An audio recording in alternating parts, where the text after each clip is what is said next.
Good evening, everybody. Just please wait and bear with us while we sort of let people in. It takes a while for sort of people to trickle in, varying internet speeds and stuff like that. So I can see we've got a lovely attendance tonight. We've got quite a lot of new people coming tonight, which is really lovely. So if you've already joined us, thank you very much for joining us. This is sort of the start of our sort of wildlife gardening campaign, which we're running over the next 2 months. And we've got lots of events and activities and an amazing wildlife garden survey, which I did myself at the weekend and didn't score too badly, which is great. So if you want to learn all about sort of how to encourage wildlife in your garden and sort of how to make the best of your green space, no matter how large or small your garden is, that's the key thing. Please do sort of keep an eye out for all the events and sign up and maybe do the wildlife gardening survey. Right, we seem to be sort of flattening off in terms of numbers coming and joining us. There will be people obviously dipping in and out throughout the evening. But before I introduce our wonderful Claire for her evening talk, I would just like to go through a few Zoom guidelines. Sorry, my name's Sophie. I'm the event manager, if you haven't seen me online before, for Surrey Wildlife Trust. And I will be the sort of the host doing the technical stuff. And hopefully we have no internet crashes or anything like that this evening. So to keep this evening running smoothly, during the presentation, please do feel free to ask a question of Claire. We will save the questions until after the presentation. It just generally works a little bit easier then and doesn't interrupt Claire's flow. So you can ask a question using the question and answer function. If you're not familiar with Zoom webinar, you can find that sort of at the bottom of your screen. Just click on the Q&A icon and it will bring up a box. You just type your answer in and I will see it and read it out to Claire at the appropriate time. If you could refrain from using the chat for asking questions, that would be really, really great.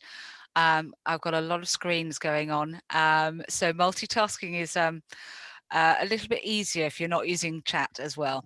But if you do suffer any technical difficulties, please do feel free to monitor the chat or write something in the chat function.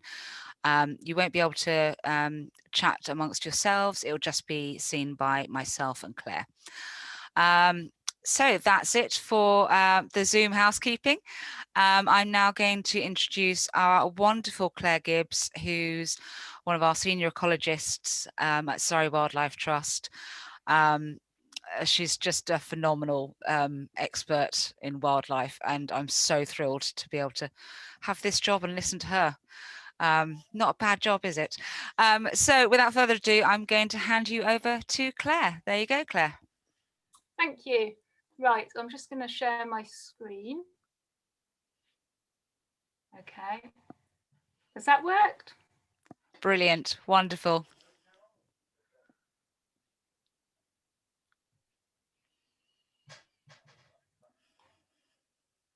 Okay, so thank you for coming along, everyone. So as Sophie said, my name is Claire Gibbs and I'm a principal ecologist for Surrey Wildlife Trust Ecology Services, who I've worked for nearly 20 years now. And we're an independent ecological consultancy owned by the Wildlife Trust, and all our profits are returned to the Trust.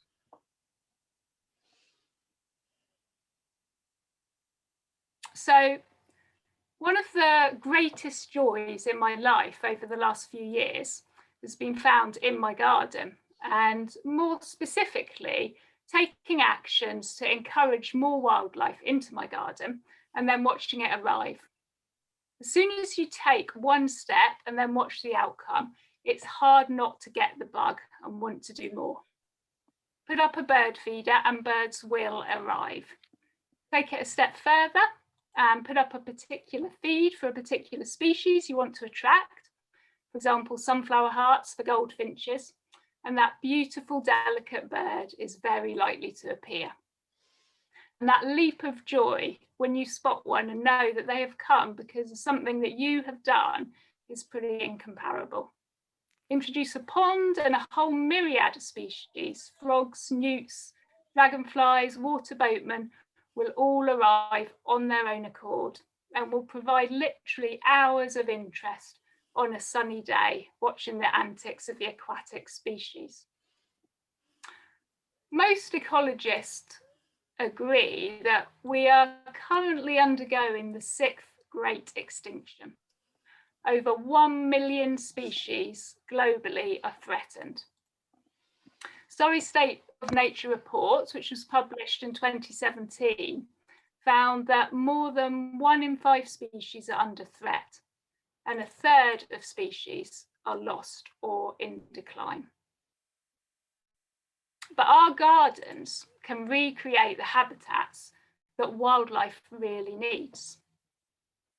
Things like wildflower meadows, which have declined by 97% since the 1930s and are now one of the rarest habitats in the UK.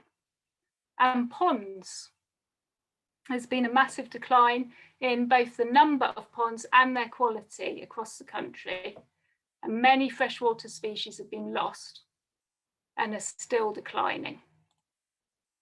And a habitat that gardens lend themselves to naturally is the woodland edge habitat.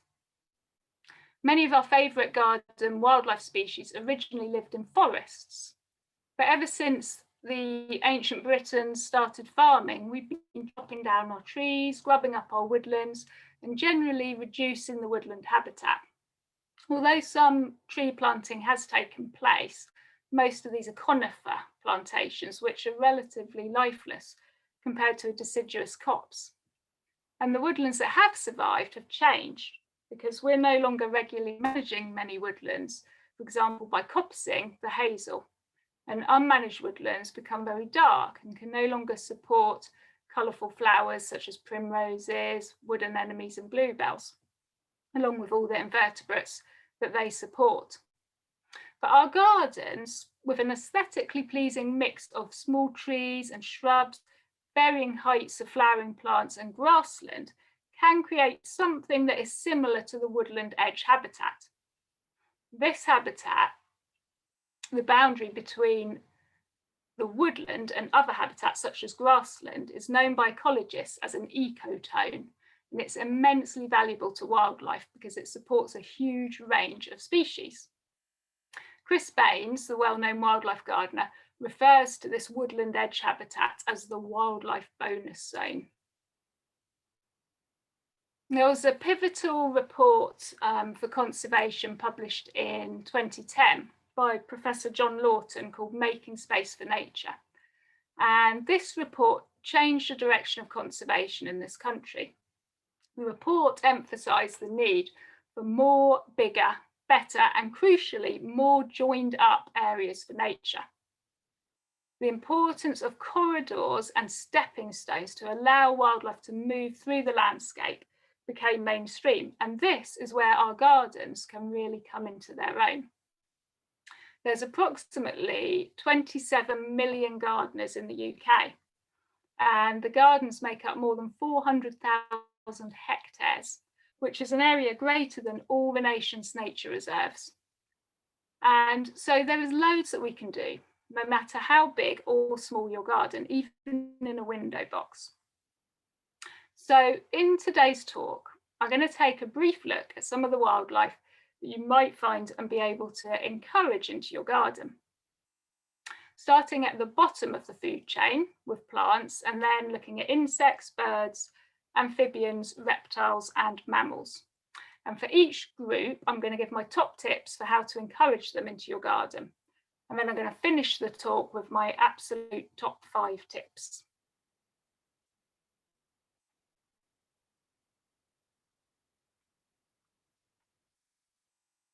So plants form the bottom of the food chain in any habitat, and therefore they're the first things to consider when you want to encourage wildlife into your garden. So the first tip I'm going to give is the quickest way to get rid of weeds in your garden, and it is simply to call them wildflowers. The definition of a weed is just a wild plant growing where it is not wanted. But many of these species are very valuable for wildlife. There are loads of so-called weeds that can form a very valuable part of any wildlife garden. So I've picked my top 2 favourite plants, which are often regarded as weeds, but are great for wildlife.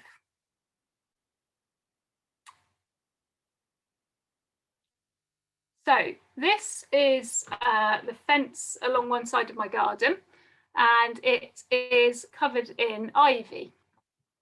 And it is hard to overstate the value of this plant for wildlife. It will shelter many invertebrates, which in turn will feed birds. Birds will also use it as shelter and a nest site. Perhaps the most useful value is that it's a late flowerer, and its small yellow flowers are invaluable to pollinators late in the season when there's not many other flowers around. So species such as wasps, hornets, bumblebees, honeybees, and butterflies such as peacock, small tortoiseshells, and red admiral will all feed on the flowers of ivy. It even has its own bee, the ivy bee, which feeds almost exclusively on its flowers. The ivy bee is a new arrival to the UK. It was only first recorded in 2001, and it's slowly spreading north. And the ivy in my garden, in this picture, has loads of these bees feeding on the nectar every autumn. They look quite similar to honeybees, although they're a little bit larger. And then its berries during the winter are really important for birds, such as blackbirds, thrushes, wood pigeons, but if you're lucky, winter visitors such as redwings. The berries offer some of the last available sustenance for hungry birds during the winter, when other berries, such as hawthorn and rowan, are long gone and the ground is still too hard for birds to find worms. So it's interesting that although the berries appear in November, the birds don't actually tend to eat them until later in the winter. So they start by eating the shorter-lived berries, such as rowan and hawthorn, and they leave the longer-lasting ivy berries until last. And according to the RSPB, ivy berries contain nearly as many calories as Mars bars, gram for gram. And in the winter, insects will also hibernate within the shelter of ivy. And it doesn't deserve all the bad press that it can get. It's not actually a parasite, as many people think. It only gets support from its host. One thing to bear in mind if you're encouraging ivy into your garden is you do need to give it time to get established, because it will only flower when it's mature. And my second so-called weed that I wanted to talk about was the dandelion, named after the French dent de lion, meaning lion's tooth, which refers to its toothed leaves. And dandelions are commonly demonized as one of the most pernicious weeds, but personally I think they are quite beautiful. And they're often the first flower that we see in spring and the last in autumn. But their peak flowering is from late March to May, and that's when many bees and other pollinators are emerging from hibernation. And each so-called flower actually consists of up to about 100 florets, and each one of those is packed with nectar and pollen. So this is really a lifesaver for pollinators in the spring. Bumblebees, solitary bees, and honeybees all visit dandelions for food, along with hoverflies, beetles, and butterflies, such as the peacock and holly blue. And also birds such as goldfinches, house sparrows, and bullfinches love pulling the clocks to pieces and eating the seeds. So my top tips for plants are: number 1, embrace the weeds. don't automatically pull up that ivy climbing up the fence or those dandelions in the lawn. Could that weed actually be something quite attractive and valuable for wildlife? This picture is my garden, and it's showing a carpet of lesser celandine, which many people would view as a weed, but I think looks absolutely beautiful in the spring. Number 2, cut the lawn less often. Maybe mow a little less frequently, say every 4 weeks, and this will allow the wildflowers such as buttercups, cat's ears, clovers, bird's-foot trefoil, daisies and dandelions to grow and flower between the mows, providing a buffet for the pollinators. And Plant Life are promoting a no-mow May, and they found that just not cutting the lawn in the month of May can result in enough nectar for 10 times more bees and other pollinators. And if you remove the cuttings, the nutrients in your lawn will decline and wildflowers will increase further. And number 3 is consider creating a wildflower meadow. If you've got an area that you wouldn't mind turning into a meadow, just leave it unmown and just mow once in late summer or autumn. Remove the cuttings, and this will become a real oasis for lots of types of wildlife. If you find there's not a lot when you leave your lawn to grow long, you could clear an area and strip the turf off the top and sow with a wildflower meadow mix in the autumn. And as well as providing food for pollinators, areas of long grass also provide seed for birds such as house sparrow and goldfinch, and shelter for small mammals such as hedgehogs and voles. It doesn't have to look unattractive. The key is to make it look intentional, not neglected. So you could create a circle of long grass around a tree, or you could mow neatly trimmed paths through a meadow area with neat edges, or you could potentially leave an area to grow long in an area that you don't see, such as behind a shed. And a mix of different grass lengths is best, including very short areas for species such as mining bees. And I'm going to talk more about plants, both native and non-native, in the next section, which is going to focus on insects.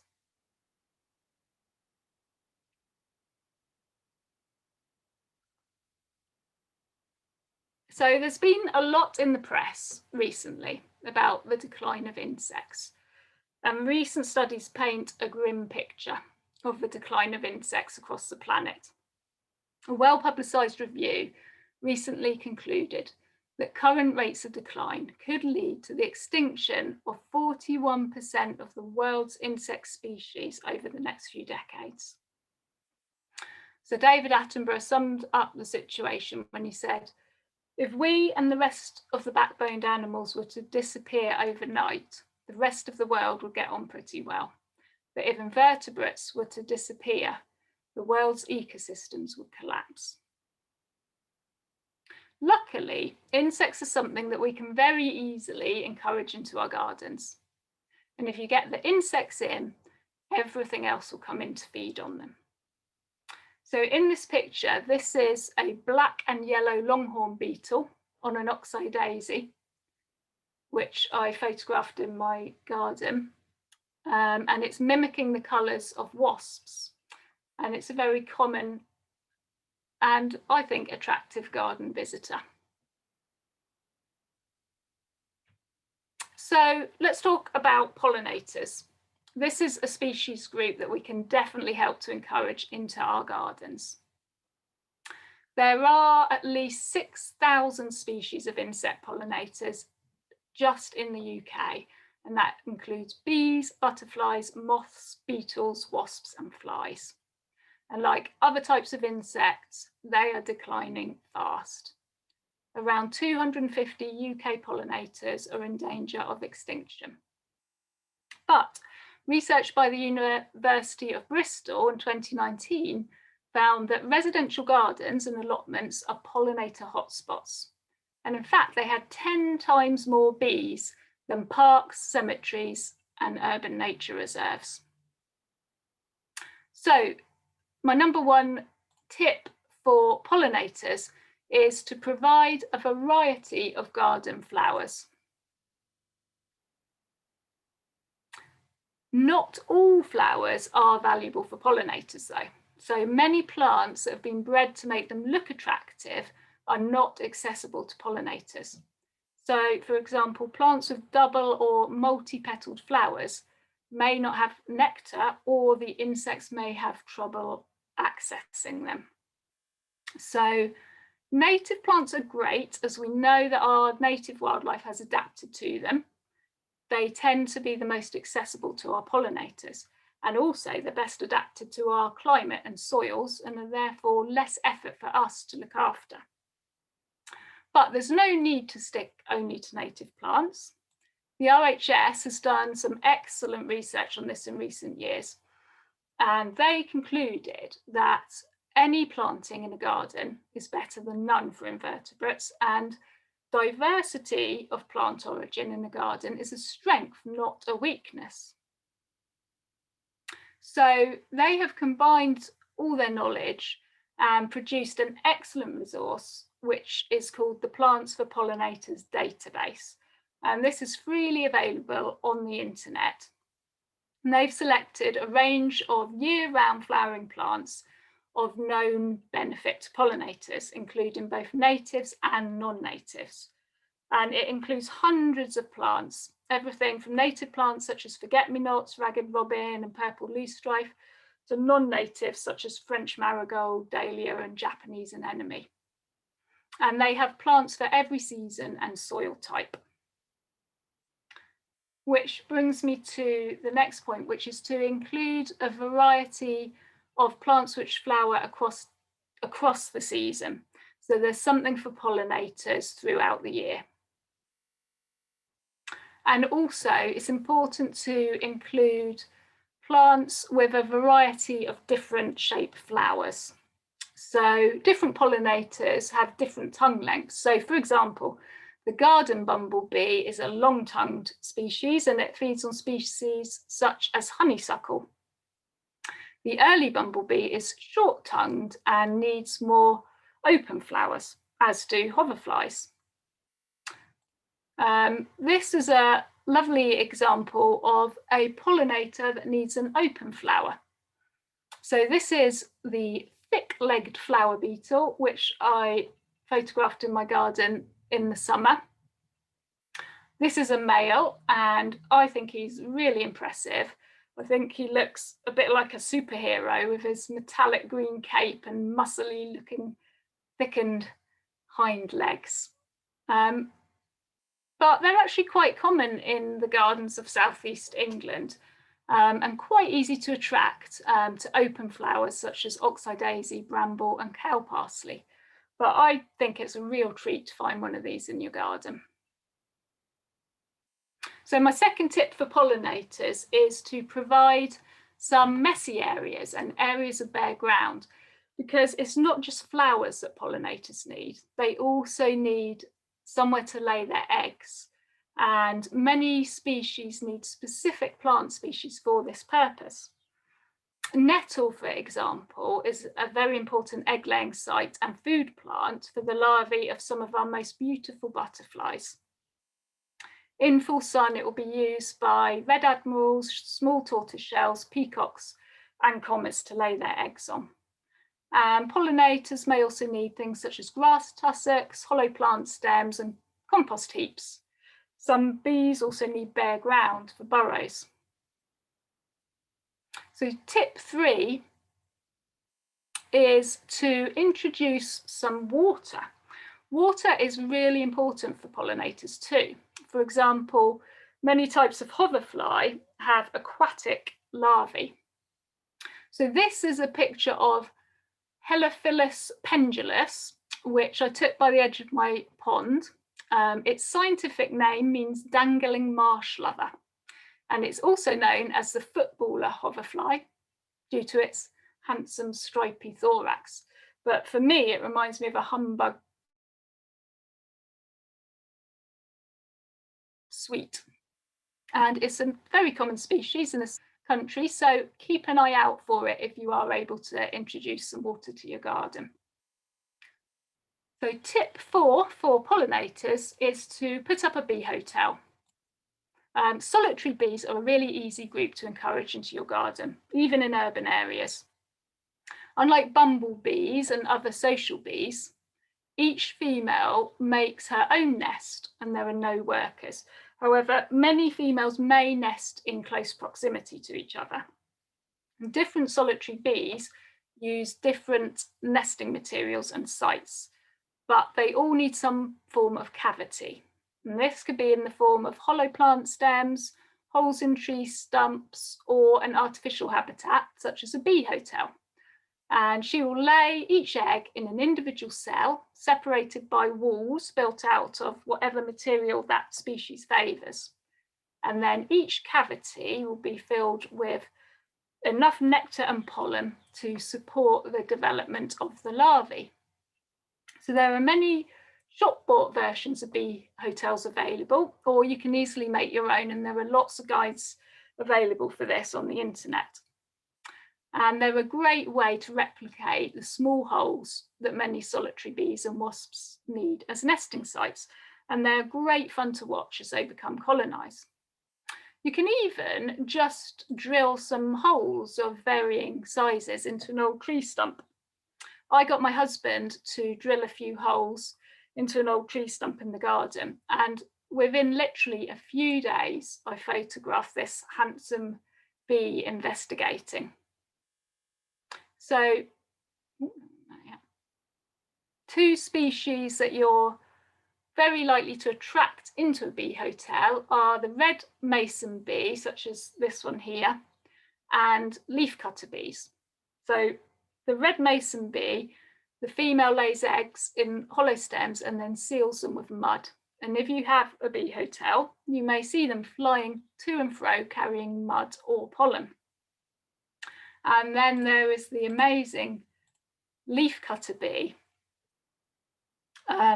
These are incredible bees that cut little circles out of plants and glue them together with their sticky saliva to create miniature nests in which they lay their eggs. And you can look out for their characteristic holes in garden leaves, especially roses.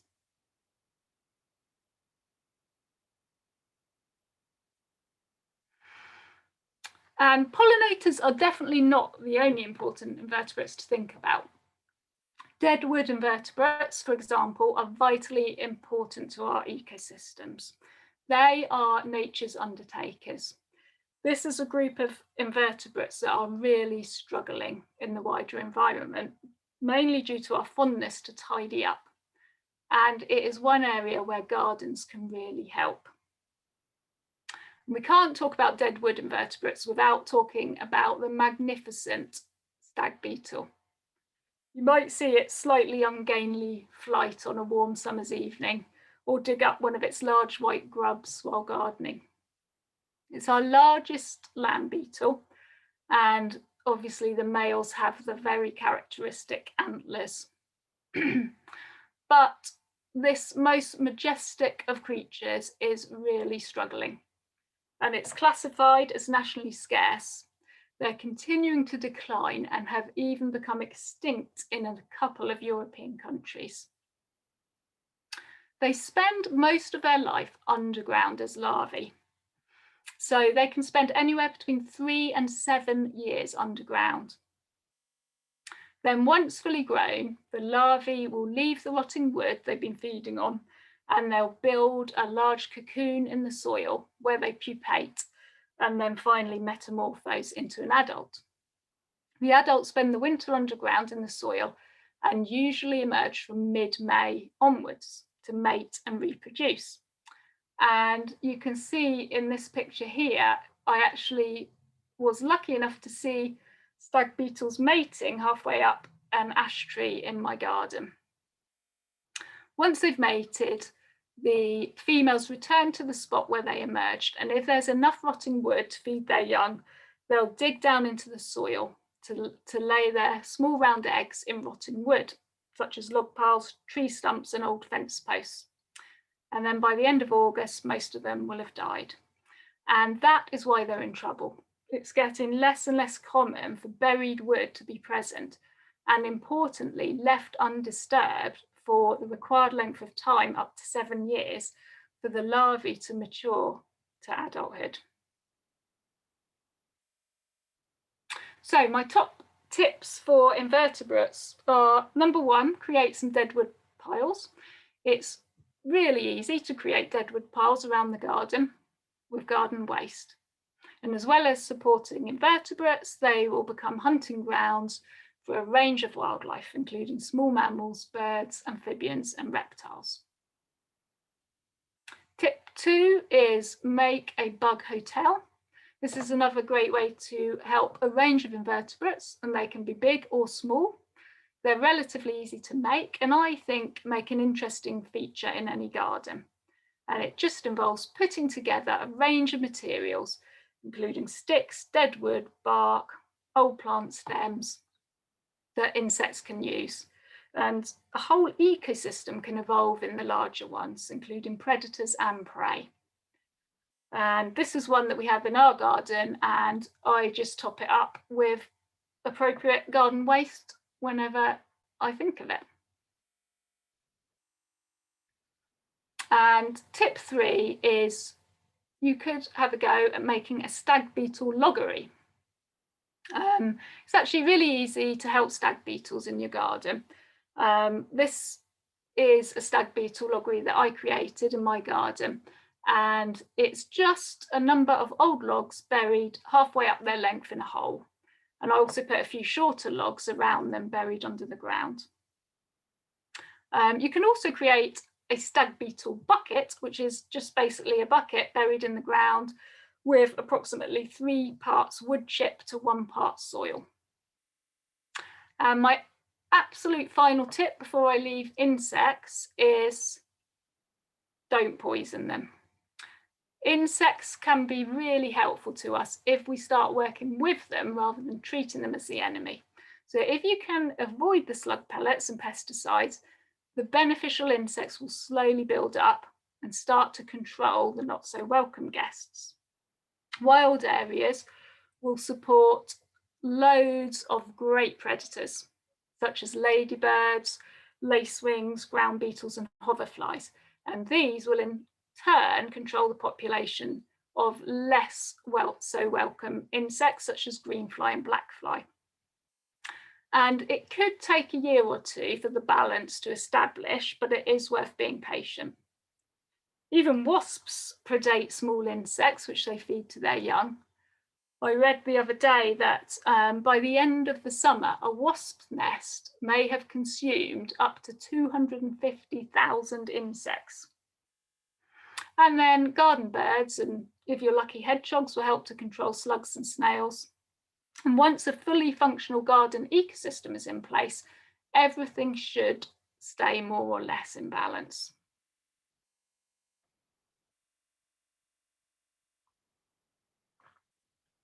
So, birds. They are arguably the most charismatic of our garden wildlife and probably the most loved. Amazingly, approximately half of all UK householders feed birds. And feeding birds is often people's first steps into the joys of wildlife gardening. So this list shows the top 10 birds found in our gardens, as recorded in the RSPB Garden Bird Watch 2020. And the RSPB Big Garden Bird Watch is really fun to take part in. It's the country's biggest bird survey, which takes place every year. And it just involves looking out into your garden during a specified weekend during the winter and recording what birds you see for an hour. And the survey is providing really valuable data on how our birds are doing. And what it has found, unfortunately, is that there has been a serious countrywide decline in the numbers of many birds. So the data shows that numbers have dropped dramatically since the bird watch began in 1979. So house sparrows are down 53%, starlings are down 80%, blackbirds are down 46% and robins 32%. But this is another area where we can really help in our gardens. So different birds have different requirements, and the features that you have within your garden and the food that you put out will affect what birds you get. For example, blue tits and great tits and sparrows may be popular on your feeders, while dunnocks, song thrushes and chaffinches will hop around on the ground below the bird table. If you live in a wooded area, you may be lucky enough to see great spotted woodpeckers, nuthatches, and coal, marsh and long-tailed tits. Look out for blackcaps too, because they're becoming regular visitors to some bird tables in the winter. And thrushes will visit your garden if they have fruit and berries to eat. Insect-eating birds such as wrens are unlikely to visit bird tables, but they'll stick to the undergrowth. But their loud, trilly song is unmistakable. And we all love the UK's favourite bird, the robin, which follows you around in the garden looking for worms. And with a bit of patience, these can even be persuaded to eat from your hand if you offer some juicy mealworms. And of course, there's the goldfinches, which to me are an absolute delight. And I've been putting out Niger seed, which is the recommended food for this species for many years, and I'd get the odd couple every now and again. But it's only since I've been putting out sunflower hearts that they've really flocked to my garden on a regular basis. And goldfinches will also eat seeds left on flower stems over the winter. They'll often feed on old lavender stalks. And I've recently introduced some wild teasel to my garden, as they're said to love the seed heads of that plant. You may even see sparrowhawks visiting your garden in search of prey. These are the top avian predator that regularly visits the garden. And they're actually a sign of good garden health because they indicate that there's enough food available for them to survive. And they help to maintain the health of songbird populations by ensuring that only the fittest songbirds survive. They only take what's needed, with meals often being days apart. So birds, they're not just lovely to look at, they're great predator controllers. Many birds, such as robins, wrens, tits and house martins, help to control insect pests. Song thrushes feed on snails and are well known for smashing them against suitable stones to shatter the shells. And many, such as house sparrows, eat aphids and feed aphids to their young. Also, seed-eating birds such as chaffinches, greenfinches and sparrows can help reduce the seeding of weeds. So my top tips for birds are, number one, provide natural food. The best form of food for them is in its natural form, so provide lots of seed and berry-bearing plants, and importantly, allow the insects to thrive in your garden. Number two is provide water. Water is essential for birds, both for drinking and bathing in. It's particularly important during the winter when natural supplies may be frozen, and in dry, hot weather during the summer when water can be hard to find. Birds have no sweat glands, so they need less water than mammals, but they do lose water through respiration and in their droppings. And most small birds will need to drink at least twice a day to replace the lost water. And bathing is also really important so they can keep their feathers in good condition. Even if you've got a pond, they will also really appreciate a separate bird bath where they can be higher up and away from predators, and also they can clearly see the depth of the water. You don't have to buy a bird bath. Even an upturned dustbin lid with a few rocks or stones in will do the job just as well. Number three, supplementary feeding, which is particularly valuable in the winter and early spring, but it is helpful to do throughout the year. And number four, provide shelter and nest sites. Again, natural is best, so include as many trees, shrubs and hedges as you can. But bird boxes are also useful, and you can buy many different types, or there are also lots of templates you can follow on the internet to make your own.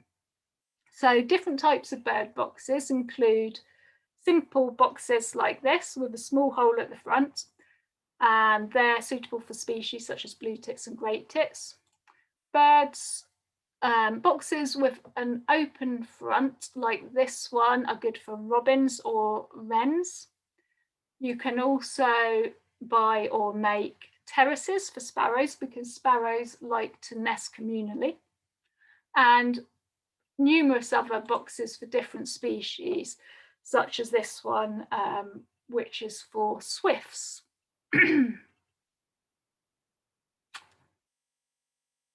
Okay. So amphibians is another group which can really benefit from gardens. Introduce a pond to the garden and amphibians will make their own way to it. You'll be amazed at how quickly they manage to find it. So frogs and toads are the most recognised visitors to our gardens. But do you know the difference between a frog and a toad? So frogs have green wet skin, green eyes and a black eye patch, but they can be very variable in terms of coloration. They have long legs that are generally banded, and they tend to hop and lay clumps of spawn. An average female frog lays about 2,000 eggs, of which only about 5 will survive to adulthood. Common toad has a dry, warty skin, amber eyes, and they vary in colour from dark brown to brick red. And they have shorter legs and they tend to crawl rather than hop. And they lay ribbons of spawn rather than the clumps of frogs. And toads tend to be more faithful to their traditional breeding grounds than frogs. So you're less likely to attract them to a new garden pond. And that could be why they are struggling.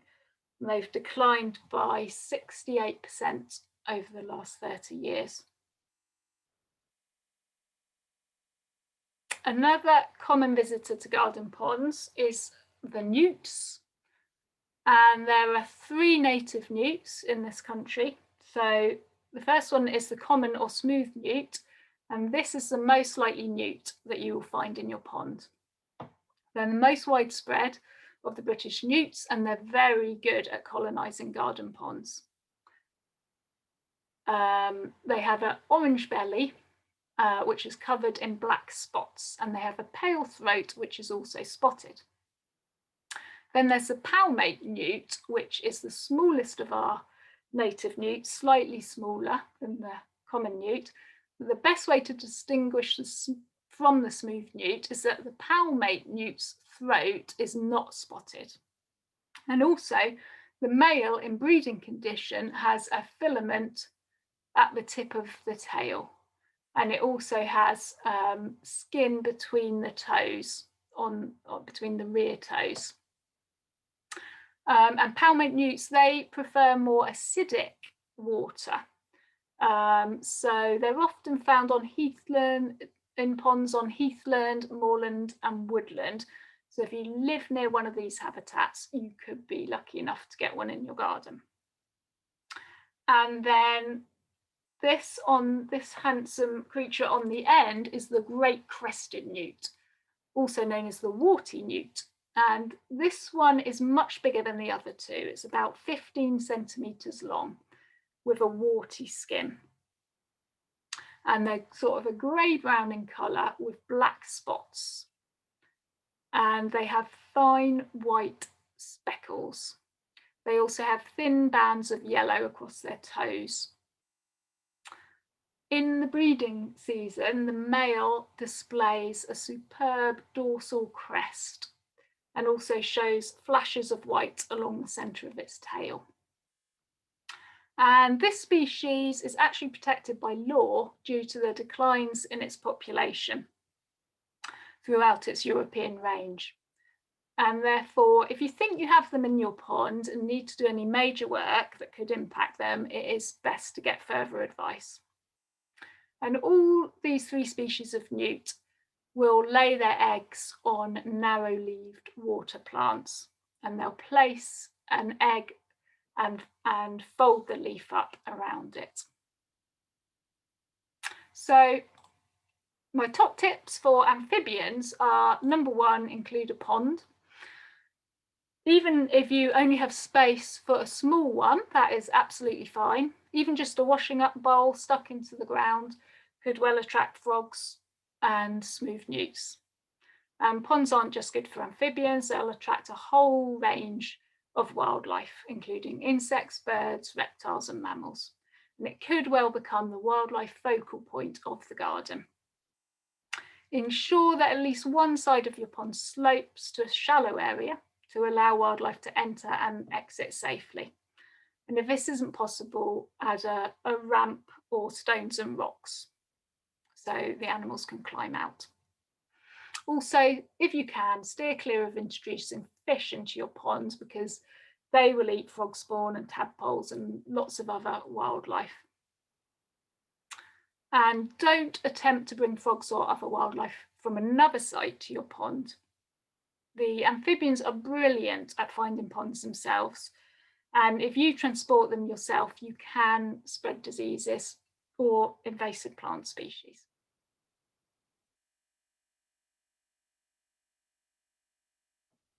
So number 2 is provide terrestrial habitat. Amphibians they only live in the pond during the breeding season. So outside the breeding season, they will come onto land and use a variety of habitats within our gardens. And they seek out damp places such as under logs, stones, leaf litter, and wall crevices. So log piles and piles of stones near to the pond will be much appreciated, as will a cover of native plants in and around the pond edges. If possible, don't mow the grass right up to the pond edge. And number 3, encourage the insects. When they're on land, the amphibians feed on insects, slugs, and worms. So, as well as providing shelter, the log piles and stones will also attract prey. And amphibians will help you by keeping insect populations in check. So, reptiles. If you're lucky, you may have reptiles in your garden. It may depend on what habitats you have near you and whether they're in your area. I don't have any in my garden, unfortunately. The most likely reptiles that you may see in your garden are slowworms, common lizards, and grass snakes. If you live near suitable habitat, you possibly may get an adder, although it is unlikely. So slowworms, they're actually legless lizards, and they get to up to 40 centimetres in length. And they can be brown, copper, golden, or grey. They may have dark brown sides and a thin stripe along the back. They've got a small head and a very shiny body with a blunt tail.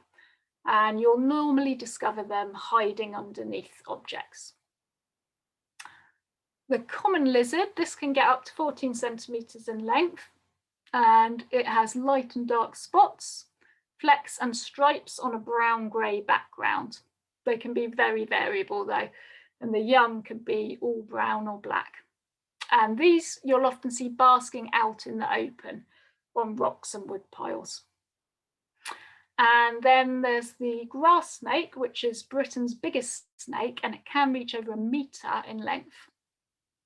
And this has a background of olive green, brown or grey, and it has a very distinctive yellow marking on its neck with next to a black mark.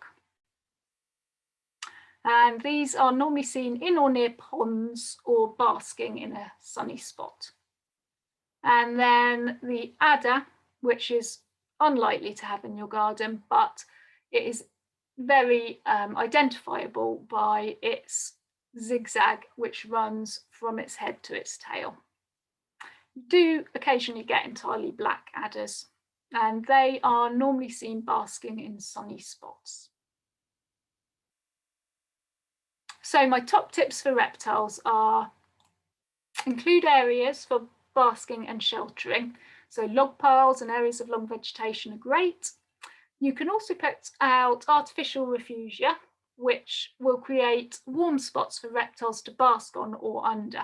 So these can be squares of old carpet, corrugated metal, or bitumen roofing sheets, and reptiles such as grass snakes or slow worms will go under these in the mornings to warm up. And it's a great way to discover what you've got in your garden. Tip 2, have a compost heap. If you can avoid the closed plastic types and use simple piles or slatted bin styles instead, then wildlife can access. And grass snakes will lay their eggs in compost heaps, as the warmth is ideal to incubate their eggs. And slow worms also love their warmth, and the reptiles can also forage there for invertebrates.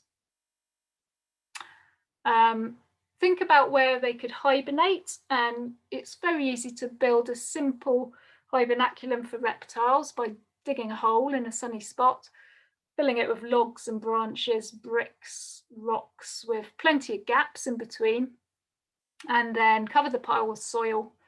And then if you want, you can seed it with meadow seed on the top.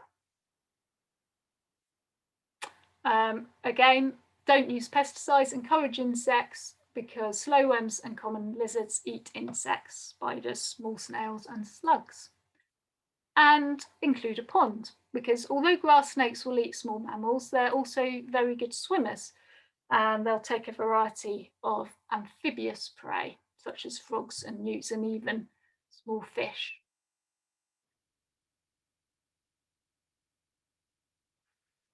So the final group that I'm going to talk about are the mammals. And mammals are a great fun group to encourage and watch in the garden. There's many mammals that could come into your garden, including mice, voles, shrews, squirrels, rabbits, moles, badgers, fox, deer, as well as the less welcome rats. If you've got a good habitat, you might even get weasels and stoats. And I love this picture that I caught on my wildlife camera of a badger drinking from my pond. And bats will also frequently roost in trees in our gardens or in our roofs. And they can frequently be seen feeding over gardens, particularly if there's a good invertebrate population.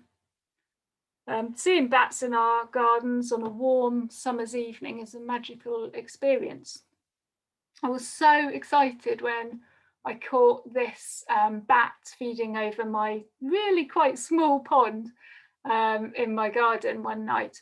And judging by the size of its ears, it looks like it's probably a brown long-eared bat.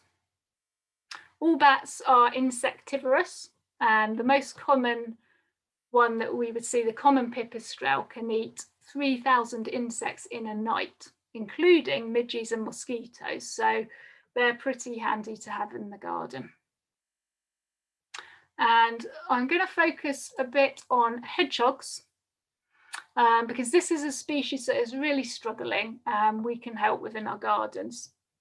It's Britain's only spiny mammal. As a distant relative of the shrew, they've changed little in the past 15 million years. They're generalists, so they can be found across a wide range of rural and urban habitats.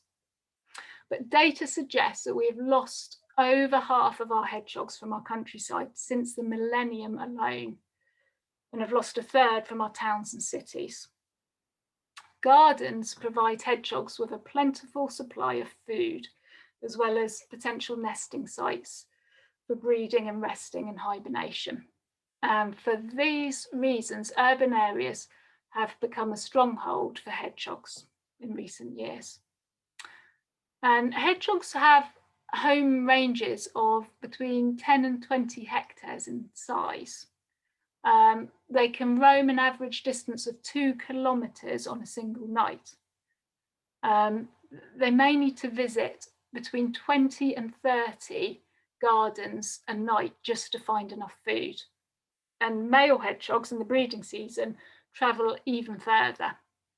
We now know that one of the main reasons why hedgehogs are declining in Britain is because our fences and walls are becoming more and more secure, reducing their ability to travel through the landscape. You might have the perfect habitat for hedgehogs within your garden, but if they can't get in, it won't be much good.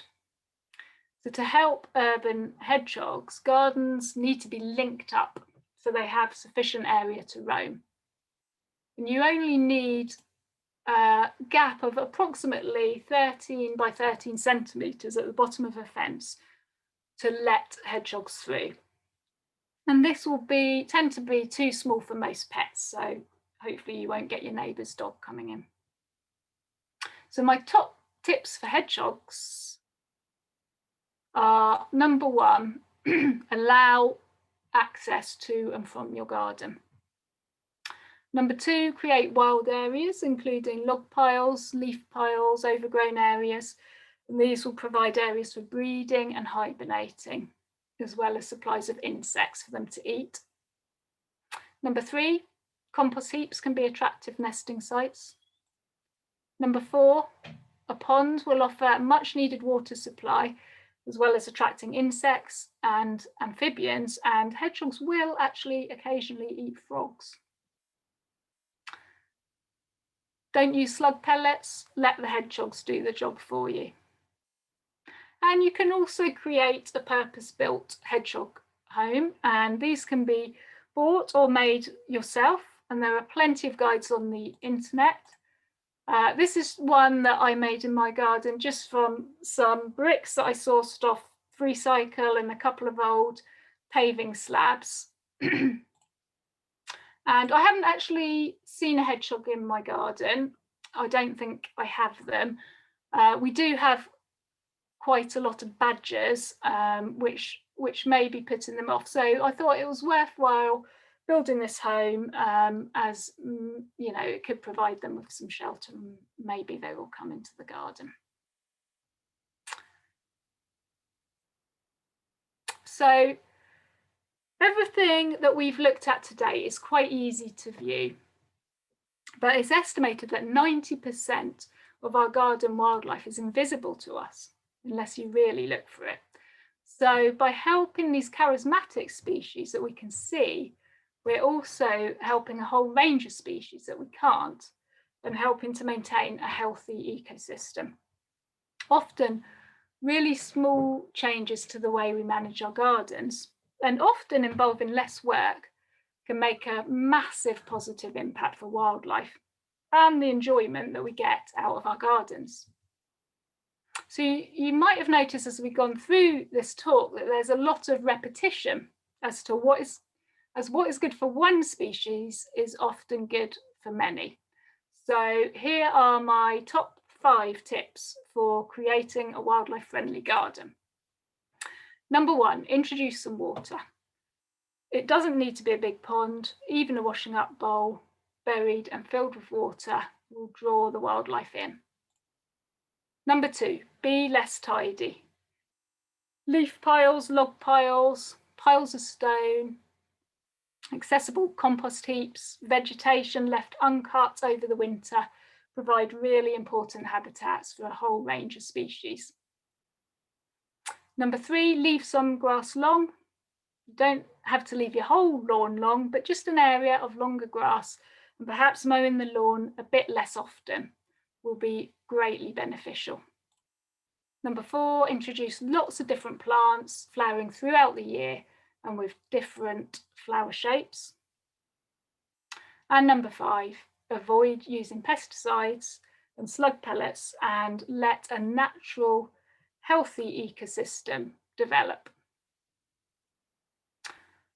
And there are loads of resources available free on the internet.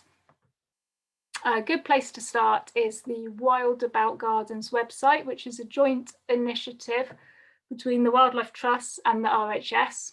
And this has got loads of great information, lots of downloadable booklets on particular topics, including the new Bring Back Our Beetles leaflet. And also both the Wildlife Trust and the RSPB websites both have sections with lots of simple guides for making things such as bee hotels, bat boxes, hedgehog homes, reptile and amphibian hibernaculums. And Surrey Wildlife Trust have also just launched their new wildlife gardening survey, which is a very simple survey, and it just takes a few minutes, and you can find out how your garden scores for wildlife, along with ideas for how to improve. And you can opt in to sign up for more tips and advice by email. And once you've entered, your garden also gets put onto an interactive map, which you can investigate to see how other gardens in your area are doing. Also really useful is a Surrey Wildlife Trust, the Surrey Wildlife Gardening Facebook group, and you can pick up loads of good tips from there. So my final tips are spread the word. The more people that take small actions for wildlife, the greater the benefits will be. Surrey has more than 20,000 hectares of gardens, which cover 12% of the county. And this is more than all of Surrey's nature reserves put together. So they are vital to the survival of our wildlife. Just imagine the positive impact we could make if everybody just did one thing for wildlife in their garden. Working together, we can create stepping stones of wildlife habitat along streets, throughout towns and through the whole of the UK. And enjoy watching. Don't forget to stop and watch. Research shows that gardening and being in touch with nature brings enormous benefits to physical and mental health. And in my mind, there's few things in life that can match the mindfulness and awe that can be gained by watching the wildlife just outside your door. Thank you for listening. Wonderful. Thank you so much, Claire. That was absolutely brilliant. I've hosted loads of these talks, and it's the only one that I've actually been writing notes from. So it's absolutely brilliant. Thank you. We've got quite a lot of questions coming in already, so thank you very much. And if anyone hasn't asked a question yet, if for instance someone has already asked your question, then please do you can upvote on the questions that have already been asked, or you can just type in your question again. I'm going to start off with a question that was emailed to me just before the talk, actually. And Claire, I won't ask my question on ponds because you've already answered it so beautifully in your presentation. Thank you. Right, the question from Chris. Any recommendations for an organic alternative to slug pellets that won't harm wildlife? I have one visiting hedgehog through, though he suspects he prefers the hedgehog food I put out. That's a really great question, Chris. Actually, I would actually be interested to know, obviously you have mentioned obviously alternatives like getting predators to help with the situation. If you could maybe elaborate a bit on that. And also, are there benefits to putting out hedgehog food? I know that's a very basic question, but should we be doing that, or should we be more encouraging the natural things that they should be eating? Yeah, I mean, I always think that natural is best. So encouraging the natural habitat is definitely the best, in my opinion. And also, if you put less hedgehog food out, I guess they probably will eat more of the slugs for you. But I don't think there's any harm in, I think it can attract them into your garden. So, but with the controlling the slugs, so yes, try and get as much wildlife in your garden as you can, because slowworms, frogs, toads, hedgehogs, birds, they'll all eat the slugs. Also, you can put some things like you can put beer traps. So if you just get a pot and dig it into the ground, have it sort of a couple of centimeters above the soil so you don't get ground beetles and things falling in. Fill it with beer, and then the slugs hopefully will fall in there and have quite a nice end. And then you can also put barriers up, like eggshells, crushed eggshells, sharp sand, ash. There's lots of different things you can try. And something that I found really successful for plants that are in pots is if you get the copper wire that you can get from garden centres, because if the slugs or snails go over that, they get like a little electric shock, and that's been really successful for me. Brilliant. Thank you very much for that, Claire. I've used copper wire before, the tape before, and it's actually really, really effective. Really useful. Right, I'm going to move on to some of our questions on the Q&A. So forgive me while I sort of peer through my glasses. Christine, fascinated to hear about the ivy bee. This was right at the beginning of your presentation. It was absolutely amazing. I agree with you, Christine. Do we know where they originated from? I am not sure.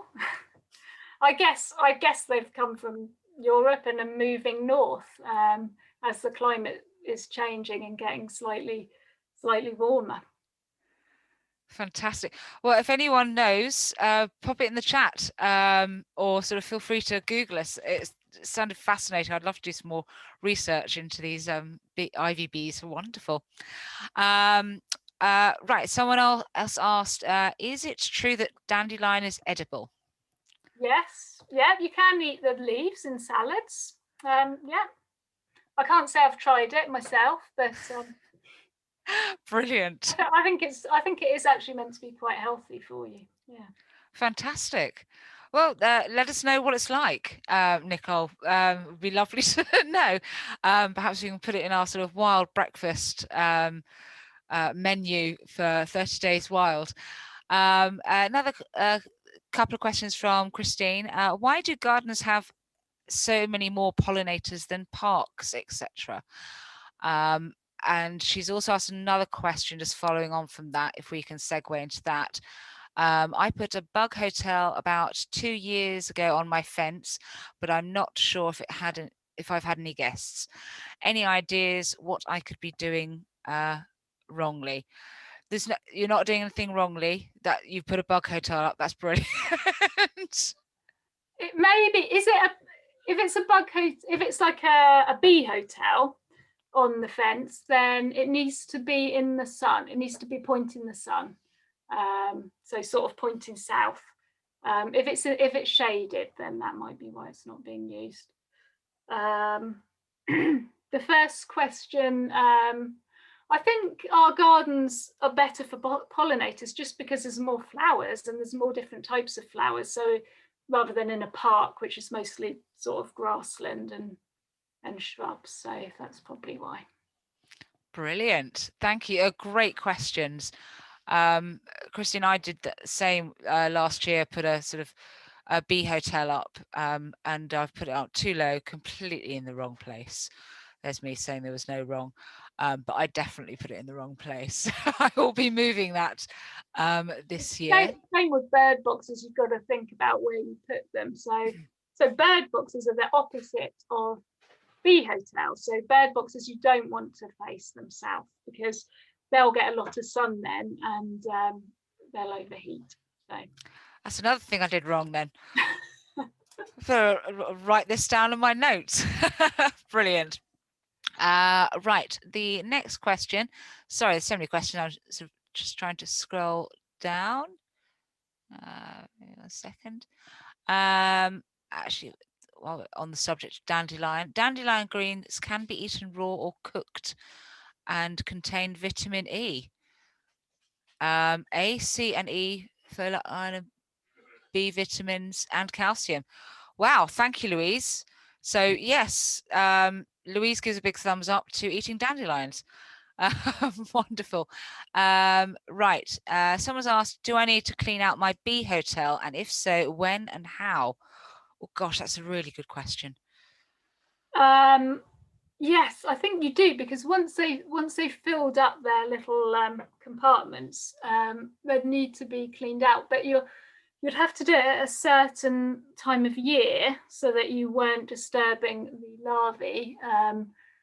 So they'll be coming out sort of in the spring.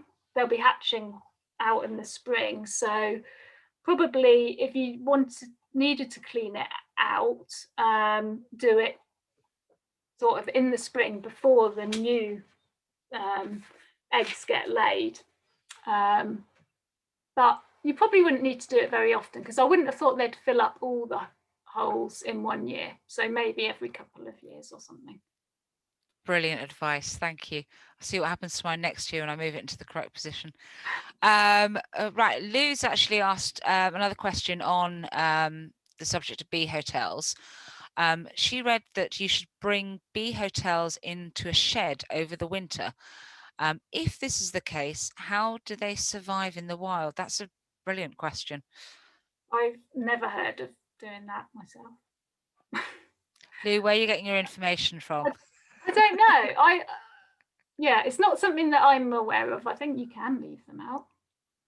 Yeah, because in the wild they'd be out in the winter.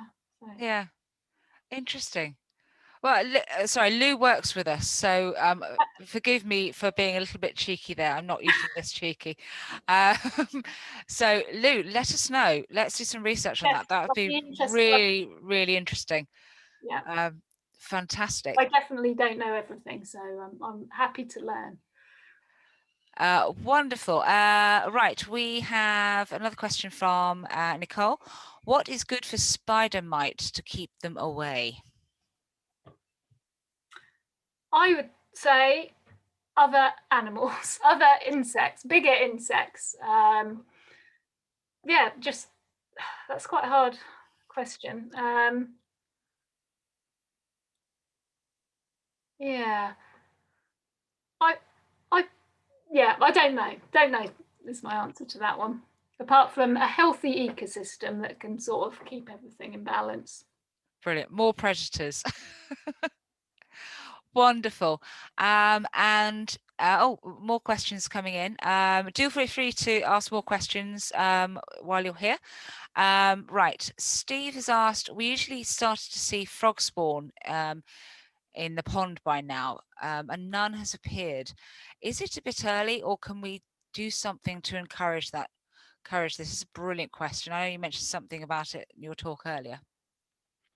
Yeah, it has normally appeared by now. I mean, it has been a really cold spring, hasn't it? So it could be that some have held off, and you'll get some later as it warms up. It could be that you've had some in there and it's been eaten, if you've got newts or something like that in your pond. Yeah, I can't really suggest any way to encourage it other than just to maintain a good pond habitat. Oh, so sad. Oh, I hope you find some. Right, another question. What habitat is favoured for ladybirds to breed? That's a brilliant question. Thank you, Chris.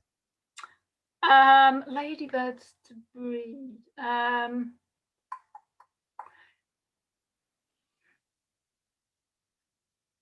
I think just any sort of wild areas are good for that sort of thing to breed in. You can buy special ladybird houses as well. But I think get us back to sort of the messy areas of the garden. If you can have lots of messy areas, then lots of things like ladybirds will be able to breed. Brilliant. Well, at least that's one thing I'm doing right, the messiness. Right. One of the last questions for the moment. Bumblebee Conservation Trust says to do it to protect larvae from the damp. So that's where you were mentioning it earlier, Lou, about moving it into sheds. Oh, right. Okay. That's brilliant. So I mean, it's something to look at, definitely, and it's always lovely to be sort of engaged with these things and to learn new things. I don't, maybe it's lockdown, but this year I've definitely been more engaged in finding out more and getting curious about why someone's saying something about bringing your bumblebee homes or your bee homes into your shed. Let's find out why and share that information. And as Claire mentioned earlier on the Facebook group, the Surrey Wildlife Gardening Facebook group, brilliant place to share information as well. So I don't have any more questions at the moment. Apart from, well, I'm going to revert to the conversation we had earlier, Claire, about my tiny little pond. This weekend, I finally submerged my daughter's sand pit into the ground and created a tiny little pond. It is very small, so realistically, how can I really maximize the impact for wildlife in that pond? Because it's really not very big. So any tips on that would be really gratefully received.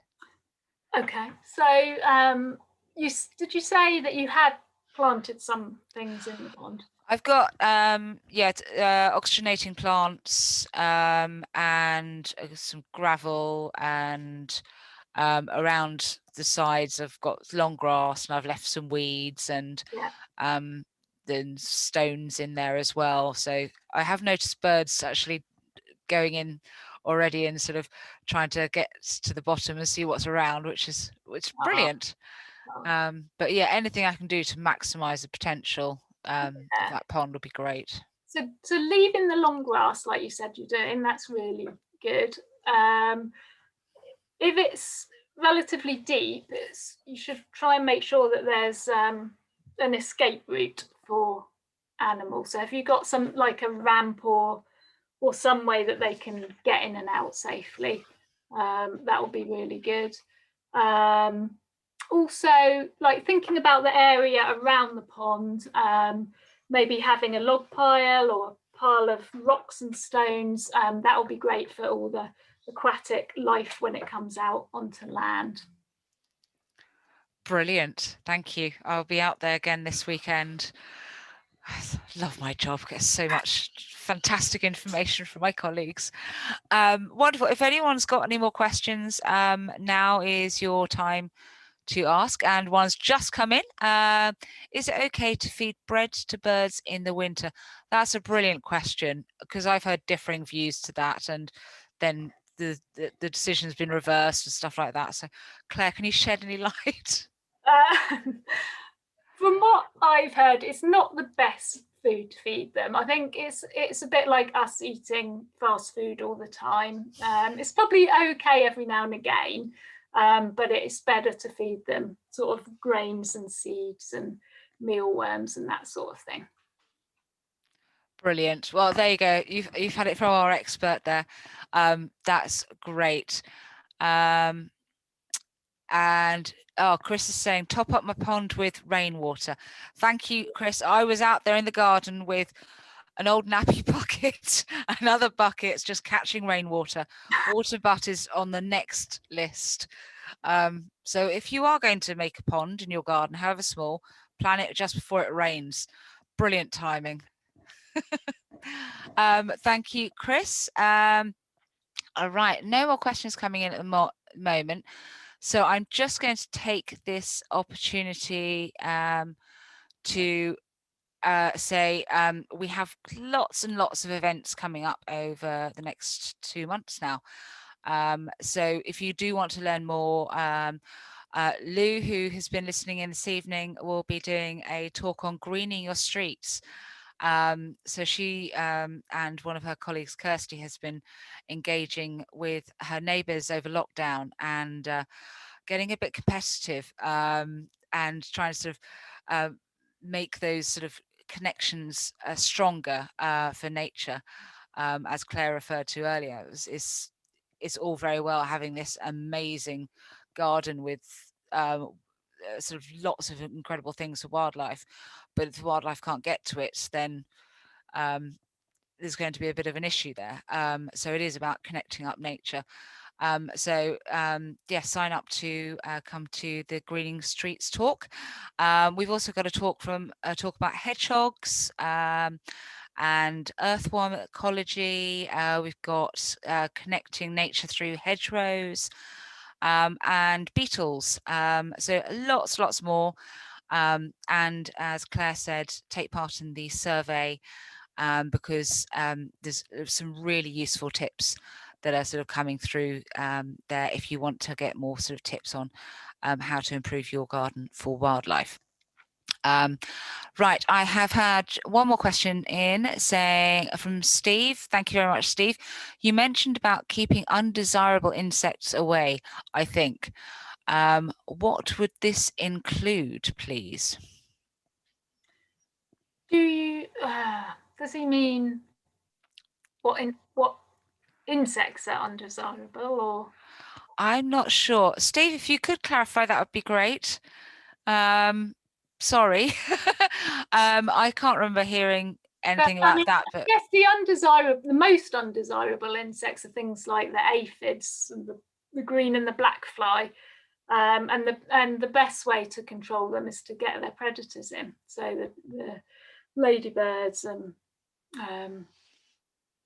the wasps, and also some of the birds and things. So just get a balanced ecosystem if you can. Yeah, that's brilliant. That actually reminds me of the coffee morning we had the other morning. Someone mentioned they had a bit of a phobia of flying ants, and everyone has their own opinion on insects. And someone came to the rescue with basically get a pond, for instance, because if you have toads in your pond, they love flying ants.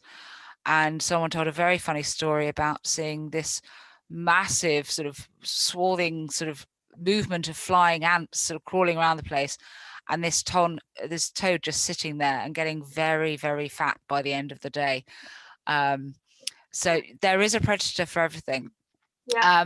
And Steve's just clarified, actually, he said, sorry, yes, what do you want to keep away was my point.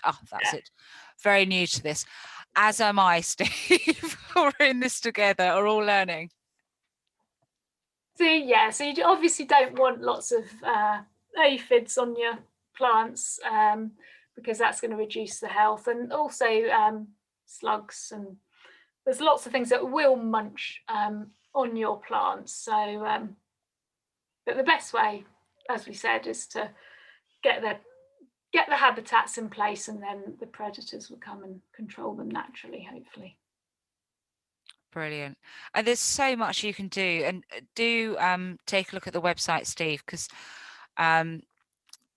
there is just so much you can do to encourage wildlife and predators of all sorts into your garden. I remember one of our old colleagues, Kate, making lacewing homes from Coca-Cola bottles, I believe. So there's just tons you can do. So yeah, just challenge yourself, see how much you can do, and post photographs and send them to us on Facebook. We'd love to know how you're doing. Wonderful. Right, I have no more questions at the moment, unless anyone else would like to ask a quick question while we're here. I don't know if anyone knows, but Claire is one of the judges for the Gardener's World Wildlife competition. Claire? Sorry, you froze there. I don't know if that was me or you who froze. I think that might have been my internet access. I was just saying that you are one of the judges for the Gardener's World competition. Yes. Yeah, so that's a very exciting new opportunity. So I'm on the judging panel for Garden of the Year for Gardener's World with Alan Titchmarsh and a couple of other judges, and that's because Gardener's World, they've really realised the importance of encouraging wildlife into gardens and how much it means to people, and is growing in popularity. So they want to include the ecological side of things in that competition. So that's really exciting. It's absolutely, we're so thrilled still. And Claire keeps forgetting this, so we keep reminding her how brilliant she is. It's absolutely fantastic. Right, I have no more questions. Just a few comments on the chat saying thank you for all the great info. Claire, you were brilliant. Tough act to follow. That'll be from Lou. So yeah, we'll quiz Lou when she does her Greening Streets talk. I'm sure that will be equally as brilliant. So with that, I'm going to draw this evening to a close, and massive thank you to Claire. That was just so educational, and I can't believe I've written notes as well. It was just absolutely brilliant. Gave me a lot of food for thoughts, and a lot of potential food for wildlife. If all of us take action, that would be brilliant. So thank you all for coming. I see some of you are sort of regulars for our online talks and coffee mornings, and members and volunteers. So thank you for your continued support. There are quite a few new names today. Someone from the USA is watching as well, which is really exciting. So hello everyone new out there. Thank you for your support. And obviously, if you would like to do more to sort of help wildlife, there are so many ways you can, by getting out in your garden, encouraging your neighbours, going on this massive learning journey with us as well. We have a fantastic adult education program that does lots of courses for wildlife beginners, how to get the best out of your pond, bat ecology, and all sorts. So you can geek out on wildlife to your heart's content with our adult education program. And obviously you could volunteer or become a member of Surrey Wildlife Trust. We usually give coffee mornings for free, and we do free walks for members when obviously we're allowed to post-lockdown. So there's lots of benefits as well as you're supporting wildlife. So thank you once again. More lovely comments, Claire, saying thank you very much. That was great presentation. Very interesting, and have a lovely evening, everyone, from one of our attendees. So without further ado, I'm going to sign off. Thank you again, Claire. That's okay. And hopefully see you all soon at a future event. Get out there and get wild in your gardens. Night, everybody.